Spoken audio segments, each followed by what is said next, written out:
Assalamualaikum warahmatullahi wabarakatuh. Sampurasunun, sampurasun. Wargi-wargi baraya pecinta dongeng Sunda anu di mana beayana, alhamdulillah. Kelayan kudratillahi robbi qadar tinu maha kawasa urang tiasa ditepang dangukeun deui sareng simkuring kang tile dina acara carita Sunda tanapi dongeng Sunda. Nyaeta bari senuluykeun hanca carita anu katunda mitra masih dina judul Utari Nagipati. Anu mana ieu carita teh hasil buah karya tanapi karangan Amburos ti Palihan Bandung. Kasugri kaum dangu. Dina jujutan hanca carita anu kamari katunda.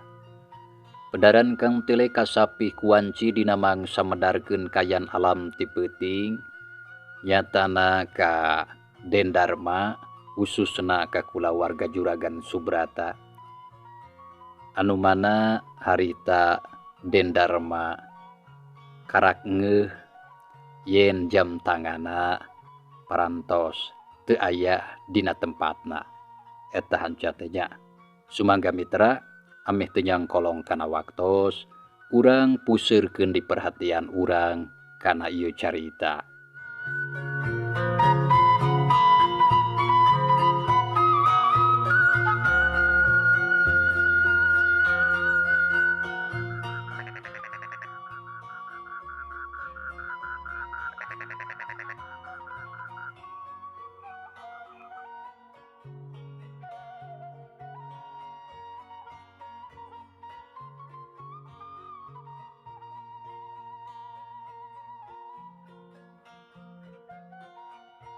Nah geus diteangan jang ke tempat sejen. Boa-boa hidup poho deui neundeun. Cing sok teangan heula geura cing apik. Ceuk Pasubrata milu nimbrung kana caritaan Bu Halimah jeung anakna. Puguh oge parantos dipilarian ama, nanging keukeuh teu kapendak. Geus diteangan, tapi naha ka mana atuh? Da sapiraku lamun aya erloji bisa lalupatan sorangan mah. Da eueuh sukuan. Kumaha ari Ratna nah hafal atawa henteu kana jam tangan lanceuk hidup? Ceuk Pasubrata tumanya ka Neng Ratna bari neuteub. Duka ama da abdi mah teu terang. Malihan mah teu wantun pami kedah rumpu-rampa kana koleksi jam tangan Kang Darma. Margi apan pami eta mah kalebetna oge barang-barang pribadi anjeunna. Neng Ratna ngawalon kana pananya bapakna. Komo deui Neng Ratna mah teu nyaho lantaran sapopoena oge teu weleh sok babarengan jeung lanceukna. Aduh, terus naha ka mana atuh make jeung bisa eueuh? Ceuk Pasubrata ngarasa heran. Jep jarempe terus ngaharuleng mikiran erloji anu geus ngaleungit tina tempatna. Ah, Ibu. Upami dinten ieu kinten-kinten Ibu teu angkat-angkatan. Ah, henteu dararasaan mah Ibu teh teu ka mana-mana. Malah mah Ibu teh ti isuk nepi ka beurang oge aya di imah. Ngan ukur indit sakedeung meuli sabun jeung bubutu sejena ka warung BEH. Tapi memang tadi beurang teh aya darja lanceuk hidup datang ka dieu. Ceuk Bu Halimah nerangkeun lamun tadi beurang aya darja unggah ka imah. Tah lamun kitu mah rupina moal lepat. Jam tangan teh buah dibantun sadayana ku Kang Darja. Tak kitu pangemut abdi mah. Nanging punten sanes bade tutudinganan. Nanging manggawe atuh emutan dinten ieu Kang Darja sumping. Teras jam tangan Kang Darma sadayana janten teu aya. Nya moal nuding jurig anu teu katingal atuh Bu. Neng Ratna harita boga sangkaan mitra. Lamun Erloji Darma teh leungitna alatan dicokot ku Darja. Nya barang ngadenge caritaan kitu sakabehna oge ngarasa reuas. Komo Darma mah katingali mending ngorejat lantaran kakara ayeuna menang beja lamun tadi beurang Darja datang ka imah. Bu, nahala resi Darja teh tadi siang sumping ka dieu. Darma langsung nanya ka indungna bari jeung mencrong. Nya kitu pisan tadi beurang si Darja teh datang ka dieu.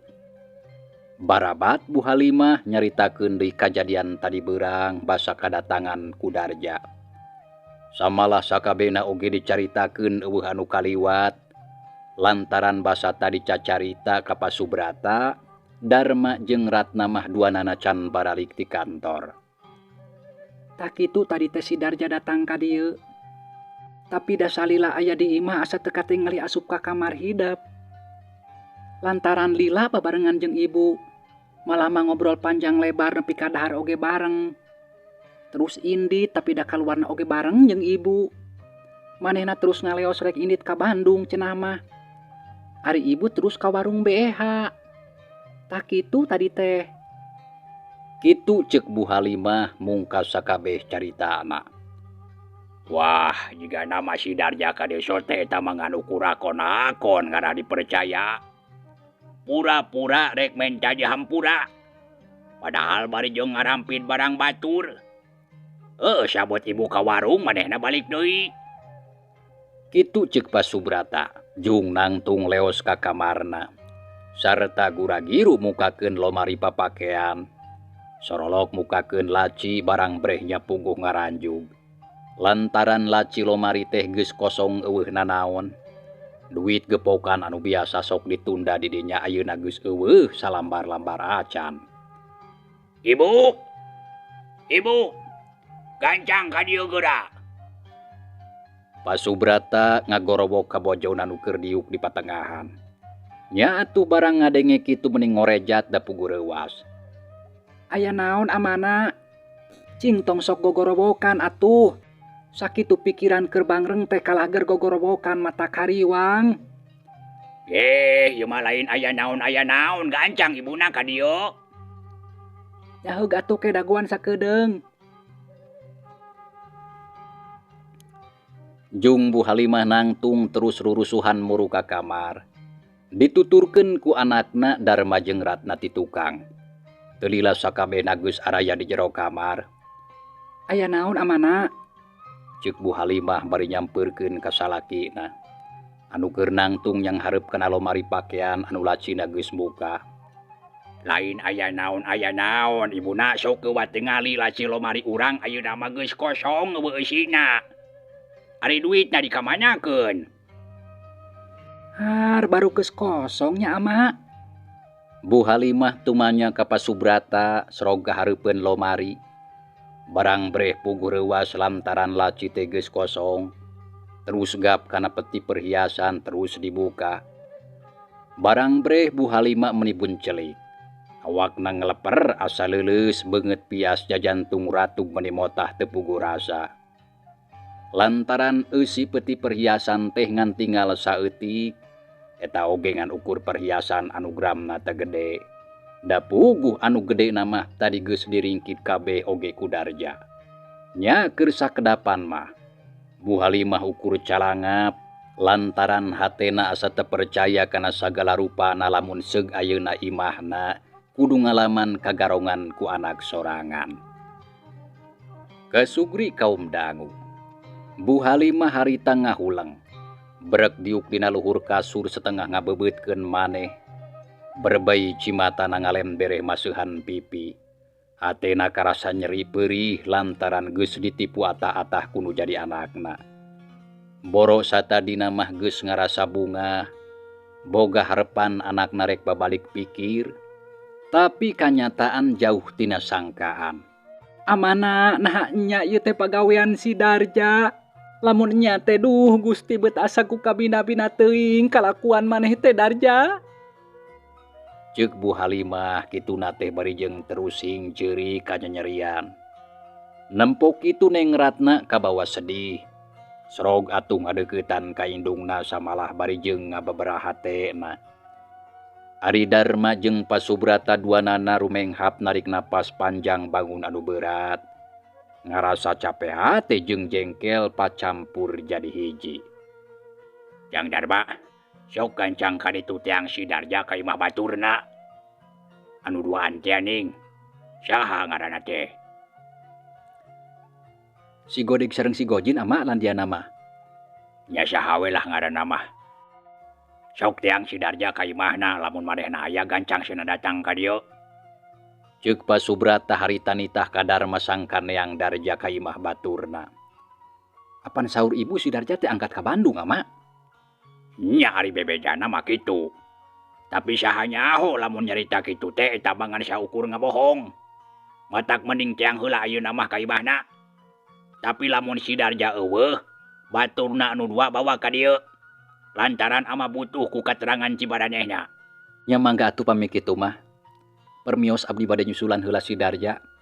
Nya manawi bae manehna leres aya di dinya. Nya sok gancang buru-buru jang. Teleleda leos Darma harita keneh indi trek ngajugjug ka imahna si Godeg. Di jalan Gok Amprok jeung si Uca anu rek ngadon ulin ka imah si Dolen sobatna. Kabeneran harita teh caang lantaran aya cahaya obor anu ditundaan di sisi jalan. Kang Darma bade angkat ka mana Kang? Si Uca harita tumanya ka Darma anu katempo keur leumpang meninga gedig. Aeh geuning Jang Uca, puguh akang terek nyangan si Darja ka imahna si Godeg atawa si Mamat. Tapi akang teh rada bingung lantaran teu apal. Nah di belah mana tuh imahna teh? Oh janten akang terek ka imahna Kang Mamat. Nya lamun kitu mah hayu atuh ku api disarengan ka ditu. Nya hayu atuh Jang Uca. Nuhun pisan ari daek nganteur ka akang mah. Bral duanana mia ngajugjug ka imah si Godeg. Teu kacatur di jalan teu lila geus anjog kanu dituju. Nya terus Darma kakatrok kana panto. Punten. Punten. Darma uluk salam bari ngajanteng jeung si Uca hareupeun panto. Teu lila kadenge di jero imah aya sora anu leumpang kolotrak reket berai panto muga. Lol Mairoh ngelol ti lawang panto barijeng melong kaduduaan. Saha eta jeung rek aya perlu naon ka dieu? Mairoh harita tumanya. Panaona rucang riceung nyidikeun kadua jalma anu keur rajeg narangtung di buruan. Da puguh kayaan di dinya teh teu pati caang jadi matak Mairoh teu sidik kana rupana. Sajabat kitu lamun peuting mah panona teu pati awas. Punten Mak. Ieu mah abdi pun Darma sareng Jang Uca. Saha dedengan teh aya jelema rek mere lonca. Nah boga lonca ti mana? Jeung deui naha mun diputing-puting da wayak kieu mah geus dahar mana oge. Tapi teu nanaon lah isuk we keur dahar beurang. Mairoh ngajawabna ka mana karep teu nyambung jeung anu disebutkeun. Sabab ceulina teu pati ngadenge da puguh kayaan Mairoh teh geus kolot. Sok kurang denge lamun aya anu ngomong kurang bedas mah. Hehe, Mak, Mairoh. Ieu mah abdi Uca sareng Kang Darma. Sanes bade masihan lonca ka emak. Ceuk si Uca ngomong darada bedas, da puguh ari laun mah bisi teu kadengeun. Baru aya Jang Uca nya. Ampura we atuh Jang. Nya sugan teh aya anu rek mere lonca. Oh da kumaha tuh ari geus kolot masok salah denge. Tapi nah rek aya perlu naon Jang Uca teh puting-puting datang ka dieu. Jong deui ari eta saha? Ceuk Mairoh terus melong ka Darma anu keur nangtung gigireun si Uca. Ieu teh Kang Darma Mak, putrana Juragan Subrata. Ngahaja ka dieu bade nempangan ka Mak pamimaksana mah bade naroskeun Kang Darja. Nah aya di dieu atawa henteu tah kitu Mak? Si Uca ngawalon kana pananya Ma Iroh sorana ditarikeun malamah bari sakalian rangkeun anu jadi pamaksudana. Ari Darma harita ukur ngabandungan. Janten ieu teh Den Darma. Aduh haturan atuh Aden. Wireh tos kersarurumpaheun sumping ka dieu. Hari kupingan mah teh salira nuju milarian tuang rai kitu Den Darja. Sumuhun dados pisan Ibu. Ayeuna ka dieu teh pamimaksad mah bade milaripun Adi. Nya mamanawian bae nuju aya di dieu. Leres Aden pami biasana mah. Sade dinten oge Den Darja teh sok aya di dieu. Mung ayeuna mah teu aya. Margi tadi siang ajeuna teh amitan ka emak. Ari saurna mah bari angkat ka kota Bandung cenah. Malihan angkatna oge disarengan ku pun anak miwah Jang Udin. Tak itu Aden. Ma Iroh nerangkeun ngeunaan Darja jeung dua baturna anu ayeuna geus eueuh di dinya nurutkeun sakanyahona. Oh, janten teu araya atunya. Nanging pami ka Bandung teh bade teras ngabujeng ka mana? Sareng bade ka saha? Nya mamanawian bae uninga sareng deui pami aya mah abdi teh bade nyuhunkeun sareng alamatna. Margi ku abdi ayeuna oge bade dibujeng ka ditu. Darma harita menta alamat Darja jeung baturna di Bandung. Nya susuganan bae ka Ma Iroh mah maranehna ngabejakeun tempatna.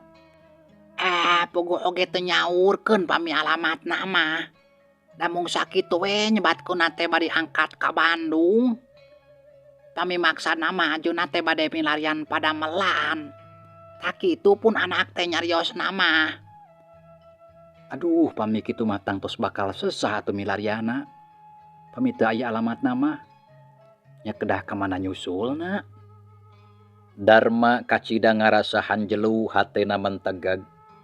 Lantaran teu bisa nganyahoankeun di mana ayana Darja ari teu puguh alamatna mah. Da puguh Bandung teh lega nya mitra. Terasna kumaha atuh Aden pami kitu. Margi da mama teu terang. Ceuk Ma Iroh bari melong ka Darma anu katara bangun anu bingung. Oh, nya sawios Ibu pami teu terang mah. Margi kedah kumaha deui atuh da teu tiasa ku kumaha. Pami kitu mah ayeuna bade permios we atuh. Hatur nuhun sareng hapunten wireh parantos ngaganggu ka salira Ibu. Darma amitan ka Ma Iroh. Solongkrong ngajak sasalaman gap di tampanan. Henteu sawios-wios Aden margi mama teu ngaraos kaganggu. Mung hapunten bae mun itu cai-cai acan. Teu sawios mangga atuh Ibu di kantor linggih. Nya mangga atuh mah abdi ge permios. Si Uca harita milu nimbrung sarta amitan ka Ma Iroh. Mangga Aden Jang Uca mangga. Beral Darma jeung si Uca harita rindit. Ari Ma Iroh terus asup deui ka jero imah sarta pantona oge ditutupkeun. Darma jeung si Uca duanana ngagerdi gleumpang bari ngobrol. Tapi teu lila oge papisah lantaran si Uca mah rek indit ulin ka imahna si Dolen sobatna. Sedengkeun Darma terus rurusuhan mulang deui ka imahna. Teu lila antarana geus nepi ka nu dijugjug. Sup ka jero imah kasampak Pasubrata jeung Bu Halimah kitu deui nengrapna keur pating haruleng di ruangan tamu. Jigana keur narungguan datangna Darma, matak basa sup ka jero imah teh tiluana caruringha. Jang Darma kumaha si Darja teh aya? Manawi si Darja teh teu aya, Mak. Kitu deui si Mamat sareng si Udin oge teu aya. Pemisaur Ma Iroh mah tadi siang maranehna teh teras angkat ka Bandung. Tak kitu wawartosna mah. Oh, jadi maranehna teh reueuh nya. Ari ka Bandung teh cenah ka mana? Nah indungna apaleun atawa henteu? Nu mawi Ma Iroh mah teu terangeun Ama. Malihan abdi oge naroskeun alamatna. Nanging da keukeuh teu uningaeun. Margi si Mamat teh teu kantos nyarioskeun di mana alamatna. Janten matak bingung. Satadina mah pami aya alamatna ayeuna keneh oge ku abdi bade teras disusul ka Bandung tas si Darja kasebelan teh. Darma meuni beureum beungeutna da puguh kacida ngarasa gemes ka adina.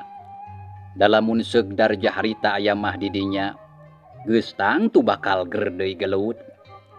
Aduh Gusti, astagfirullahaladzim.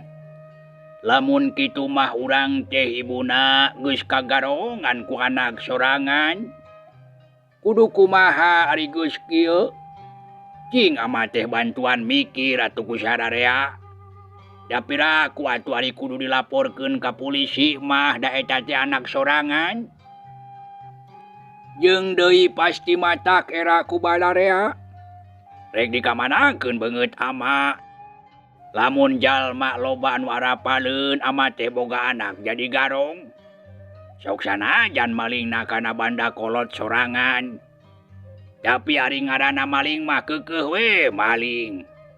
Malah ama ngarasa yakin ayeuna mah garong anu peuting makukna ngaranjah ka imah urang teh moal salah eta si Darja jeung baturna. Teu sangka geuning jadi jelema jahat sarta telengeus ayeuna mah si Darja teh. Pasubrata meniti kakareket da puguh bakat ku ambek. Bereupna dikepeulkeun dadana katarareng hapranjug lamun seug aya geus tangtu Darja bakal disiksa. Amana terus kudu kumaha ari geus kieu? Nya ayeuna mah geus we Bu teu kudu ceurik. Sabab moal aya hartina jeung deui harta banda nu geus digarong ku si Darja moal balik deui. Ayeuna mah mending oge ikhlaskeun sarta cing sabar. Terus doakeun anak urang nya sugan bae isuk pageto mah. Manehna bisa sadar sarta babalik pikir. Geus teu kudu dipikiran sabab ngan ukur jadi mata pusing jeung bakal jadi bang baluh kana hate. Ayeuna mah urang pasrahkeun ka Nu Maha Kawasa anu maha uninga kana sagala rupana. Meureun mata kieu oge cocoba keur urang sakulawarga. Ceuk Pasubrata nyaritana tandes tur Darya. Sanajan hatena kacida ngarasa kuciwa, nya akhirna mah sadar kana sagala rupa anu geus tumiba. Sabab sakabeh anu geus kajadian tangtu mangrupakeun hiji cocoba pikeun dirina. Ngarah leuwih ningkatkeun iman jeung takwa ka Allah Subhanahu wa taala anu ngusik malikeun urang sadarea. Nya atuh ari geus puguh kieu mah ibu oge rek sabar we ayeuna mah. Muga-muga moalila deui si Darja teh bisa lilir pikirna sarta cingcaang hatena jeung deui gancang sadar kana kasalahanna. Sok sanajan hate ibu teh karasa nyeri jeung peurih anu taya hinggana. Sarta rumasa gede dosa lantaran ibu teh teu bisa ngadidik anu jadi anak kana jalan bener. Nepi ka ayeuna ngalakukeun dosa jeung kasalahan anu kacida gedena. Ceuk Bu Halimah ngomong kituna teh bari murag-muragkeun cimata. Anu murubut teu eureun masuhan pipina. Hate karasa peurih kabina-bina. Darma Ratna, sok ka ditu bisi geus tarunduh mah geura sarare geus peuting ieu teh. Jeung di bisi isu kaberangan ngeunaan jam tangan hidep anu ayeuna geus leungit kabeh keun bae ulah rek jadi pikir. Sabab masih kene bisa meuli deui ari barang mah. Ceuk Pasubrata ngareret ka Darma jeung ka Ratna nu keur ngaharuleng. Nya bener sok ka ditu ayeuna mah hidup tuaan mending oge geura sarare. Da pasti capek jeung deui isukan bisi kaberangan. Sumuhun mangga atuh ama kali ibu di kantun. Mohon ama ibu di kantun atunya wilujeng wengi. Kitu ceuk Darma jeung Ratna. Hampir bareng jung duanana narangtung terus arasup ka jero kamarna sewang-sewangan. Sanggeus aya kana sawatara waktu disusul ku Pasubrata jeung bojona harita arasup ka jero kamar. Lantaran kaayaan teh geus rek maju ka peuting, sora jangkrik gaang menireang patembalan ditema ku sora bebence. Cihcir jeung cari cangkas anu geus ilahar di sarada.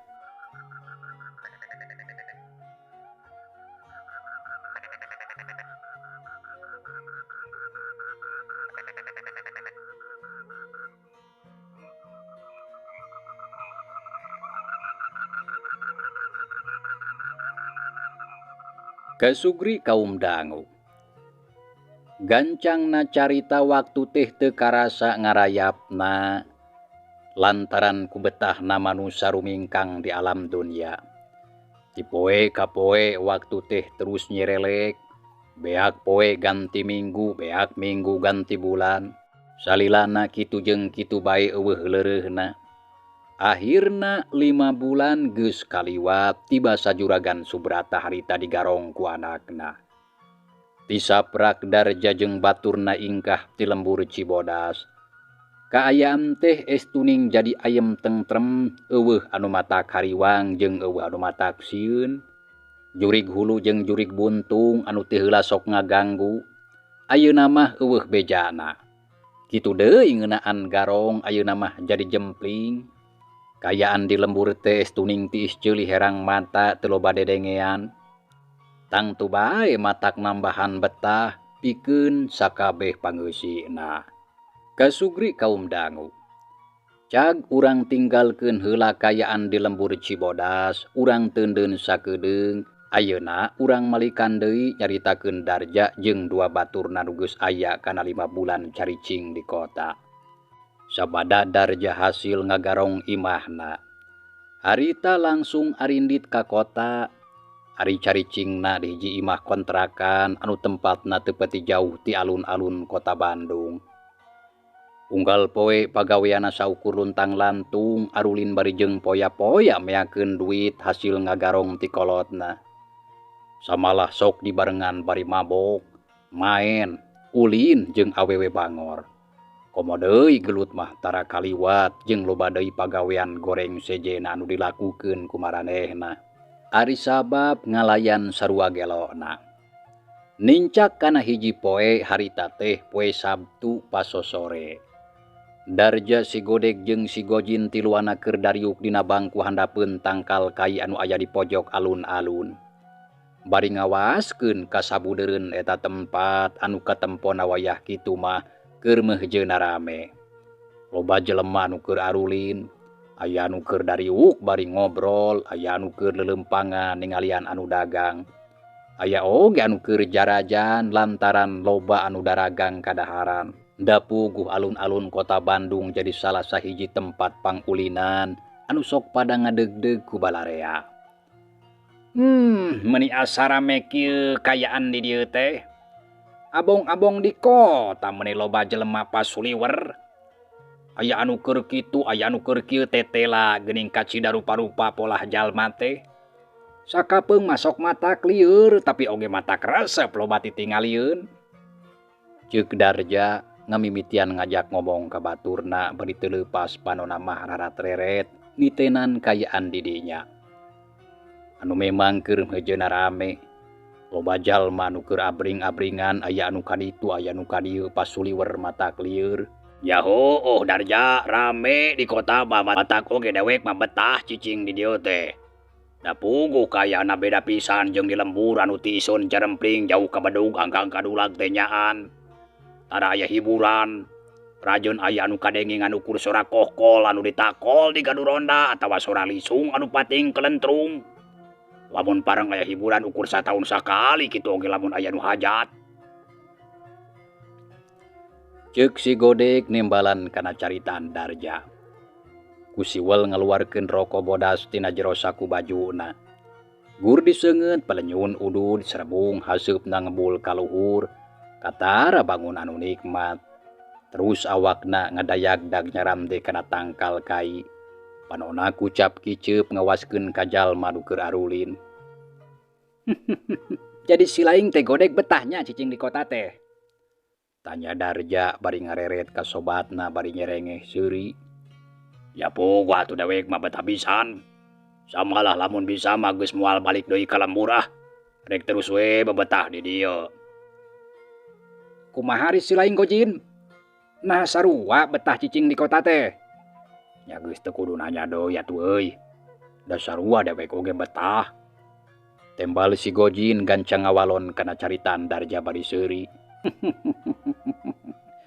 Lamun kitu mah berarti urang teh memang sapikiran euy. Urang tiluan teh betah hirup di kota. Tapi aya hanjakalna ieu teh.